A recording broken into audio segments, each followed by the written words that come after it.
Daniel Reyes grew up in a small town where the biggest excitement of the year was the county fair. His father worked at a factory, and his mother taught at the local elementary school. Daniel was not the strongest boy in his class, nor the fastest, but he was the most determined. When he decided to do something, he did not stop until it was finished. His teachers noticed this, his coaches noticed this, and later, the United States Navy noticed this too.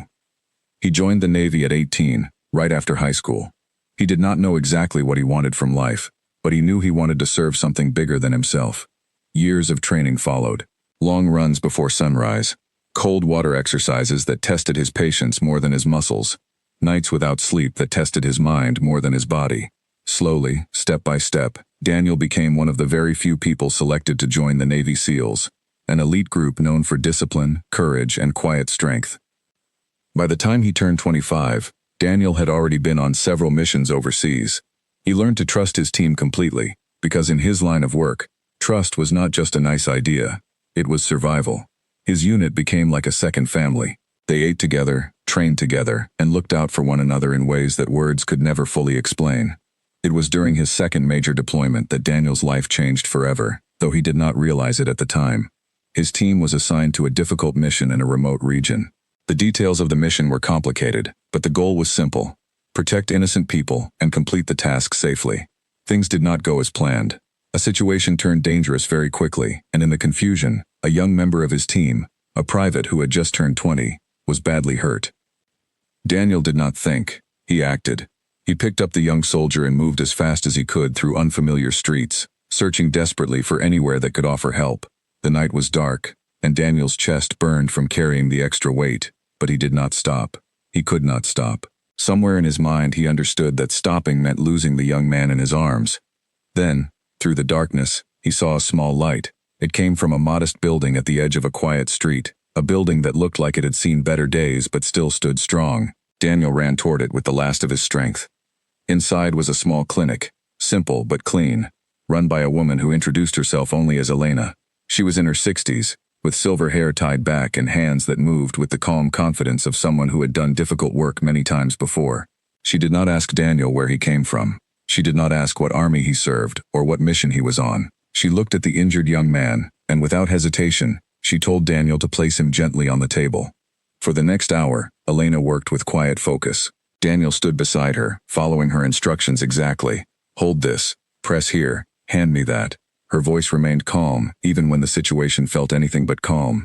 Daniel watched her hands, steady and sure, and he began to understand that he was witnessing something rare. This woman had no weapon, no uniform, and no official duty to help a soldier from another country. Yet she worked as if the young man's life mattered as much to her as it did to Daniel. By the time additional help arrived, the young private was stable. He would live. Daniel could hardly believe it. He tried to thank Elena, tried to offer her money, tried to promise her recognition from his government. She refused everything with a gentle shake of her head. "Write down that a stranger helped," she said simply. "That is all anyone needs to know." Daniel never forgot those words. He never forgot her calm eyes, or her steady hands.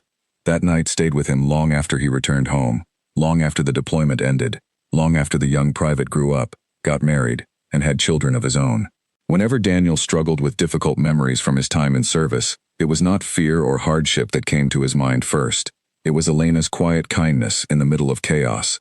A fellow soldier had taken a photograph that night without either Daniel or Elena noticing. Months later, that same soldier handed Daniel a small printed picture, almost as an afterthought. "Thought you might want this," he said.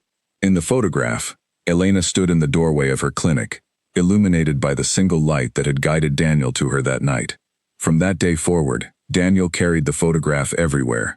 He folded it carefully and placed it in the left pocket of his uniform, close to his heart. Over the following years, Daniel tried more than once to find Elena again. He wrote letters. He asked friends who still worked in the region to look for any information. He even used his vacation time to travel back once, hoping to locate the small clinic. But conditions in that region had changed. Buildings had shifted. Roads had new names. People had moved.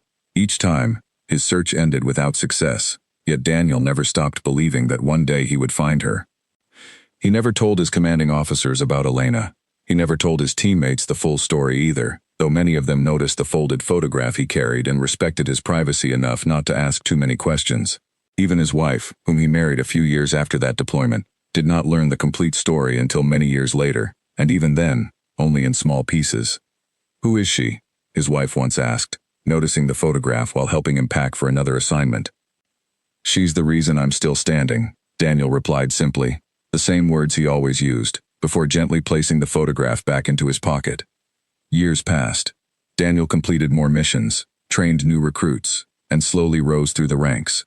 He became a mentor to younger sailors, someone they looked up to not because he sought attention, but because he never needed it, and he led by example. And those who served under him often said that his calm presence in difficult moments reminded them of a steady anchor in rough seas. Eventually, after nearly 3 decades of service, Daniel decided it was time to retire. The Navy planned a formal ceremony to honor his years of dedication. His entire unit would be present, along with family members, friends, and several high-ranking officers who wanted to recognize his long and honorable career. As the ceremony approached, Daniel made one unusual request. He asked for a professional translator to be available and on standby, though he did not explain why. The organizers, trusting his judgment after so many years of service, agreed without asking further questions.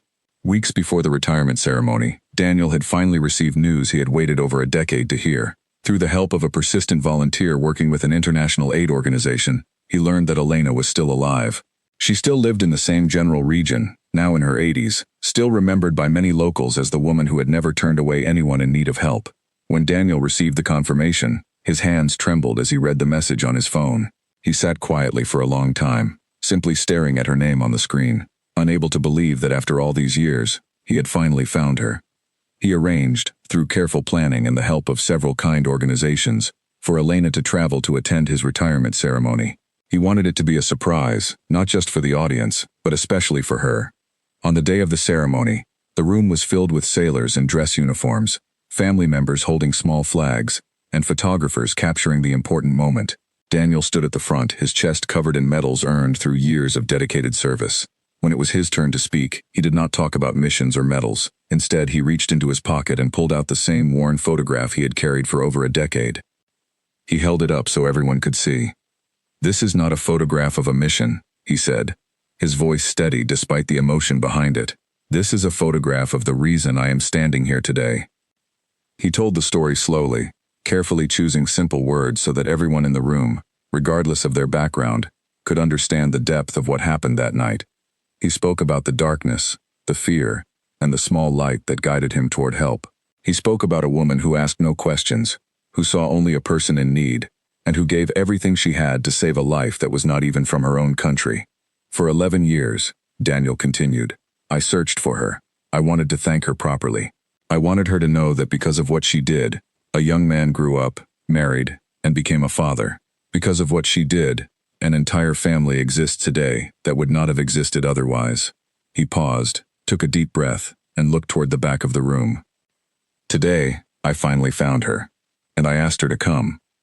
The doors at the back of the ceremony hall opened slowly. Every head turned. Walking in, supported gently by a cane and dressed simply in a plain blue dress, was Elena Vasquez. She looked around the large room with wide, uncertain eyes, clearly unprepared for the grand setting or the hundreds of people staring at her. Without anyone giving an official command, every single soldier in the room rose to their feet. It was not a normal formal moment. It was not planned by military protocol. It was something that happened naturally, spreading from person to person like a wave. Soldiers who had never met Elena, who had never heard her name until moments earlier, stood in respectful silence, offering the same salute they would give to a fellow service member. Elena stood frozen at the doorway, her hands slowly rising to cover her mouth in surprise. Tears filled her eyes as she looked around the room, clearly overwhelmed by the unexpected honor being given to her. Daniel walked toward her, each step feeling heavier with emotion than any mission he had ever completed. When he reached her, he gently took her hand. "I told you I would never forget," he said softly, his own eyes filled with tears. Through the translator standing nearby, Elena finally found her voice. "I only did what anyone should do," she said humbly, echoing the same words she had said all those years ago. But everyone in that room understood something deeper. What Elena had done was not simply what anyone would do. It was what only she had done, without hesitation, without asking for anything in return, in a moment when fear and uncertainty could have easily stopped her. The room remained silent for a long moment, filled only with quiet emotion. Then, one by one, soldiers began to approach Elena. thanking her personally, some through the translator, others simply through gentle handshakes and respectful nods. Many of them had families of their own, children who reminded them of the young private Elena had once saved. They understood, perhaps more than anyone else in the world, exactly what her actions had meant. After the ceremony, Daniel arranged a quiet dinner for Elena, his family, and a few close friends from his unit. It was there, away from the cameras and formal speeches, that Elena finally shared more about her own life. She explained that she had spent decades helping anyone who walked through her clinic doors, regardless of where they came from or what side of any conflict they represented. To her, medicine had no borders, and kindness had no nationality. "I have helped many people over the years," she said quietly, "but I always wondered what happened to that young man. I am glad to know he lived a full life." Daniel smiled and pulled out his phone, showing her recent photographs of the now-grown private, his wife, and his 2 young children playing in a sunny backyard. Elena's eyes filled with tears once again, this time from pure joy rather than surprise. "He has your kindness in his life because of what you did," Daniel said. "His children exist because of that night." Elena reached out and gently touched Daniel's hand. "And you carried this story for so long, in silence, waiting patiently to say thank you properly. That takes a special kind of heart." Daniel simply nodded, unable to find words strong enough to match the moment. In the weeks that followed, word of the retirement ceremony spread quietly among military communities. Many people who heard the story were deeply moved, not because it involved dramatic action or impressive military strategy, but because it reminded them of something simple yet powerful, that true heroism often happens quietly, without cameras, without recognition, and without any expectation of reward. Elena eventually returned home, but she and Daniel remained in contact through letters and occasional video calls, made easier now that Daniel had finally reconnected with her. Their friendship, built on a single unforgettable night many years earlier, continued to grow stronger with each passing year. Daniel often reflected on how strange life could be. He had spent years training to be strong, disciplined, and prepared for anything. Yet the moment that shaped him the most was not one where his own strength saved the day. It was a moment where someone else's quiet strength, someone he had never met before that night, had shown him what true courage really looked like. Whenever people asked Daniel what he considered the most important lesson from his long military career, he no longer spoke about strategy or leadership skills.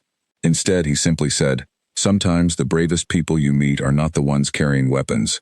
Sometimes they are the ones carrying nothing but kindness, standing in a doorway, ready to help a stranger without asking a single question." And every time he said this, he would gently touch the pocket where for over a decade he had carried the photograph of a woman whose quiet kindness had never been forgotten, and whose name, once known only to him, was now remembered and respected by every soldier who had stood that day in her honor.